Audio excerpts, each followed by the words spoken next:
So atong story karon kay ang pangutana, how nga unsaon kuno pagporma sa mga panganod kay kani panganod kanang rain clouds form ba ang giunsa pag form. So dire ang ilang gi-explain is ang adlaw moinit igsilang sa adlaw gani sa earth. Ang water vapor moinit na siya, kabantay mo kanang mainitan ang dagat, ang river, and then ang dagat, ang river, or any na kanang naay tubig, bisan inyohang baldi mo evaporate yun na siya dito kay moadto man nag-init tubig init, di ba? So ag igo sa sun ang tubig moadto na siya sa sky. Unya ang water droplets mahimo ng evaporation. Mo na gitawag og liquid to gas is evaporation. So mo na ang ginatawag og water vapor. Then igabot sa sky, magpundok na didto. So mo na mahimo na din na siyang panganod. Mo na mahimong water droplets. Okay?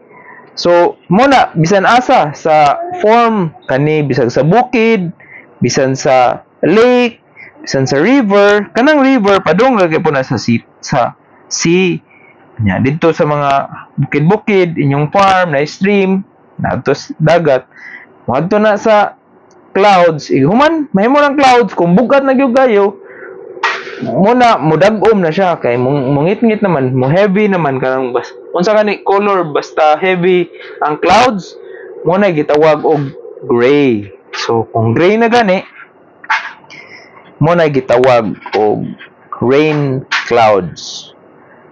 So mo na siya invisible. Ang science ani is behind is liquid to solid is evaporation. Kung ang clouds to liquid, kung gas to liquid mo nay gitawag og gas to liquid. Unsa man? Condensation